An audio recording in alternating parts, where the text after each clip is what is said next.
అభిమానులందరికీ స్వాగతం అండి.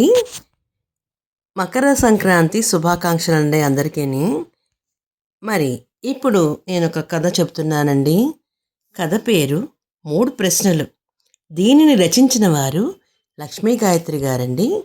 లక్ష్మీ గాయత్రి గారి రచనలు చాలా బాగుంటాయండి. ఆవిడ చక్కటి కథని చాలా చక్కగా చెబుతూ రాజుల స్టోరీలు ఎంతో బాగా చెప్పారండి. మరి కథలోకి వెళ్దామా అయితేని. పూర్వము కేకయ గాంధార అనే 2 పెద్ద దేశాల మధ్యన కౌముది అనే చిన్న దేశం ఒకటి ఉంది. కొన్ని తరాల కిందట కౌముది దేశం కూడా చాలా పెద్ద దేశమే. కానీ అనేక యుద్ధాలతో ఆ దేశ భాగాలు పొరుగురు వాటిలో కలిసిపోయినాయి అన్నమాట. ప్రస్తుతము కౌముది దేశపు రాజు చంద్రకాంతుడు. అతడికి మగపిల్లలు లేరు. ఉన్న ఒక్కగానొక్క కూతురును జ్యోత్స్నని కొడుకుగా భావించి ఆమెకి అన్ని శస్త్రవిద్యలు నేర్పించి రాజనీతి శాస్త్రం నేర్పించాడు. జ్యోత్స్న యుక్త వయసురాలైంది. ఆమె మహా సౌందర్యం ఎంత అందంగా ఉంటుందో మరి. అత్యంత తెలివైంది, మేధావి కూడా.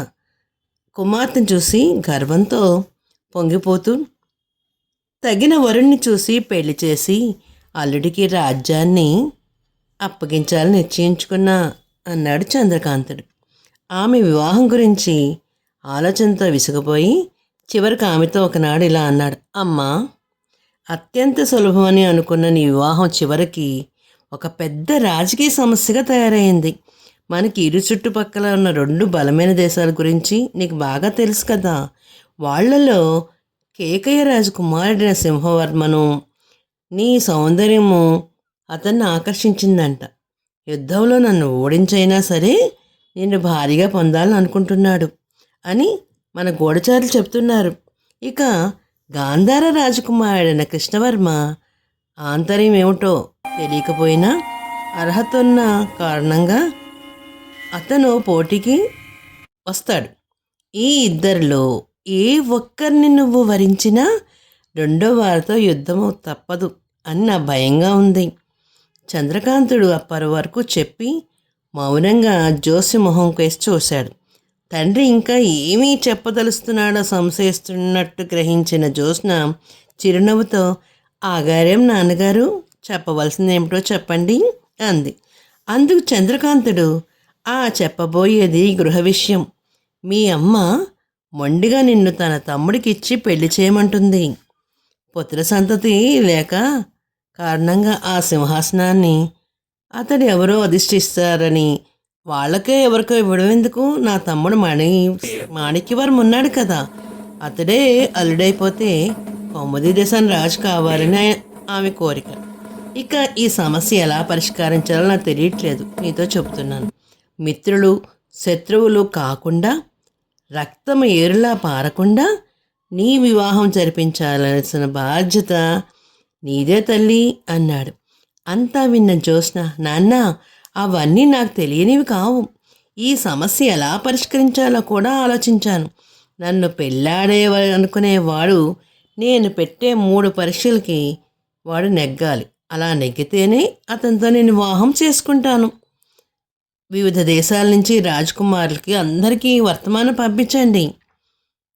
ఆ కూతురు మాటలు విన్న రాజుకి చాలా కుతూహలంగా ఉండి, ఏమిటి 3 పరీక్షలా, అదేమిటి అని అడిగాడు. జ్యోత్స్న నవ్వుతూ, నాన్నగారు తొందరపడతారు ఎందుకండి, త్వరలోనే మీరు చూస్తారు కదా అంది. త్వరలో జ్యోత్స్న చెప్పినట్టు వివిధ రకాల దేశాలకు వార్తలు పంపించారు. అప్పటికప్పుడే పరీక్షకు రావాల్సిన ఏర్పాట్లన్నీ జరిగినాయి. అనేక మంది రాజకుమారులు వచ్చి వాళ్ళు అపజయం పొందేసి వెనక్కి వెళ్ళిపోయారు. మాణిక్యవర్మ, సింహవర్మ, కృష్ణవర్మ కూడా 2 రోజుల తేడాలో వచ్చారు.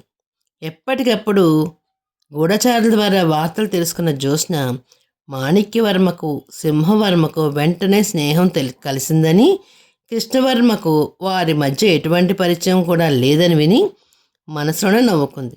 తర్వాత మొదట మాణిక్యవర్మ, చివర సింహవర్మ కూడా పరీక్షల్లో పాల్గొని అపజయం పొంది వెళ్ళిపోయారు అని ఆమెకు తెలిసింది. ఆ వార్త విన్న వెంటనే జ్యోత్స్న తండ్రికి చెప్పి కృష్ణవర్మ విడిదికి గట్టి రక్షణ ఏర్పాటు చేయించమంది. ఆ మన్నాడే కృష్ణవర్మ పరీక్షా మందిరానికి వచ్చాడు. అక్కడ సిద్ధంగా ఉన్న జ్యోత్స్న చెలికత్తెలు ఏం చేశారంటే అతన్ని సాధారణంగా ఆహ్వానించారు. ఒక గదిలోకి తీసుకెళ్లారు. ఆ గది గోడల నిండా రకరకాల చిత్రాలు వేలాడుతూ ఉన్నాయి. వాటి మధ్య జగదేక సుందరైన రాజకుమార్ చిత్రం కూడా ఉంది. చెలికత్తెలు కృష్ణవర్మకు ఆ చిత్రాలను చూపిస్తూ, ఈ చిత్రాలన్నిటిలోని సౌందర్యానికి, చిత్రకారుడి ప్రతిభకు తాత్కారణం ఉన్న ఈ గొప్ప చిత్రం ఏదో చెప్పండి అని అడిగారు. ఆ ప్రశ్న విని కృష్ణవర్మ చిత్రాలన్నిటినీ మరొకసారి దీక్షగా పరీక్ష చేసి వాటిల్లో ఒక చిత్రాన్ని చూపిస్తూ, మీరు కోరిన విధంగా ఉన్న చిత్రం గొప్ప చిత్రం ఇదే అన్నాడు. ఆ చిత్రంలో రంగురంగుల పువ్వులతో నిండి చక్కగా ఒక పొదల మధ్య తెల్లని ఆవు ఒకటి తన దూడను ప్రేమగా నాకుతూ ఉంది. వాటి సమీపంలో ఉన్న ఒక కొలను నిండుగా విరబోసిన పద్మాలతో అత్యంత ఆకర్షణీయంగా ఉంది. ఆ చిత్రం చాలా బాగుందన్నమాట. చెలికత్తెలు ఆ చిత్రాన్ని చూసి పెదవి విరుస్తూ, ఇన్ని చిత్రాల మధ్య మీకు ఈ ఈ పెయింటింగే మీకు నచ్చిందా? ఆ రాకుమారి అపూర్వ సౌందర్యం కంటే ఈ పెయింటింగ్ అంత గొప్పగా ఉందా, అంత అందంగా ఉందా అని వాళ్ళు ప్రశ్నించారు. వాళ్ళ మాటలకి కృష్ణవర్మ నవ్వి, బహుశా ఆమె ప్రశ్నలకు జవాబు వచ్చిన వారిని తెకమక పెట్టడం కోసము ఈ మాటలు అనవలసిందిగా మీ రాకుమారి మీకు చెప్పుంటుంది, కానీ ముమ్మాటికి ఇది ఉత్తమ చిత్రం అన్నాడు. అయితే అదేదో మాకు కొంచెం వివరంగా చెప్పండి, ఆ పెయింటింగ్ గురించి మాకు విడగొడిచి చెప్పండి అని అడిగారు. ఎవరైతే కళాదృష్టితో సౌందర్య విమర్శ చేస్తున్నప్పుడు శాశ్వతము నిర్మలము అయిన ప్రకృతి సౌందర్యాలకి మొదటి స్థానం. మనం ఎక్కడికన్నా వెళ్ళామనుకోండి, ప్రకృతిని చూసామనుకో ఎంతో ఆనందంగా కలుగుతుంది. అలాగా అవన్నీ మొదటి స్థానంలోకే వస్తాయన్నమాట. మరి మానవ సౌందర్యం రెండో స్థానం అవుతుంది. అంటే మీరు రాకుమార్ చిత్రం చూసారా అని అడిగారు. అది రెండో స్థానం. ప్రకృతి మించినది ఏదీ లేదు. మనిషికి అందము స్పష్టం, దాన్ని చిత్రించడానికి చిత్రకారుడు పడే శ్రమ అవసరం లేదు. ప్రకృతి సౌందర్యము అస్పష్టం. అస్పష్టమైన సౌందర్యాన్ని తన రంగులతో మనస్సుకు ఆకట్టుకునేలాగా చిత్రించడంలోనే చిత్రకారుడి ప్రతిభ వెల్లడవుతుంది. ఆ ప్రయత్నంలో ఈ చిత్రాన్ని చిత్రించిన చిత్రకారుడు పూర్తిగా విజయం సాధించాడు. అందువల్ల ఇదే ఉత్తమమైన చిత్రం అన్నాడు కృష్ణవర్మ. ఆ సమాధానం వింటూనే చెలికత్తెలు అతడికి నమస్కారం చేసి, మా రాకుమారి కోరిన సమాధానం ఇదే, ఇక రెండవ ప్రశ్న చదివి చూడండి అంటూ ఒక తాళపత్ర గ్రంథాన్ని కృష్ణవర్మకి ఇచ్చారు. ఆ పత్రంలో వివాహం చేసుకోబోయే స్త్రీ పురుషుడిలోనూ పురుషుడు స్త్రీలోనూ ఏమాత్రము ఎన్నకూడని అంశాలు రెండు ఉన్నాయి, అవేమిటి అని రాసింది.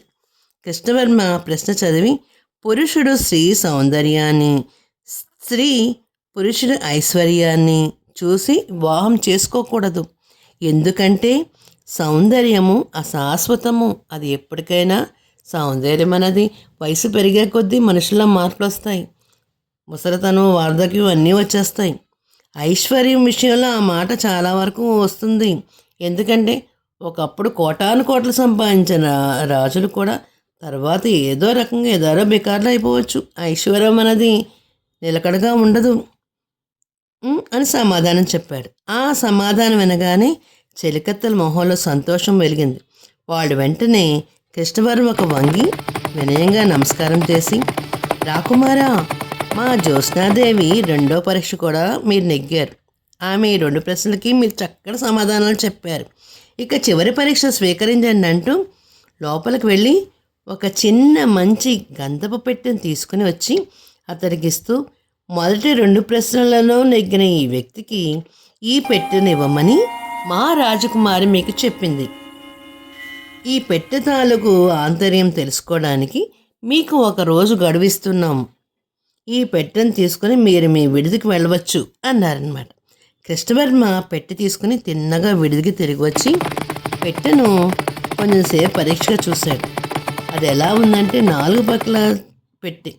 ఆ పెట్టె పైభాగంలో పక్కల అందం కోసం ఏవో బొమ్మలు చెక్కబడి ఉన్నాయి.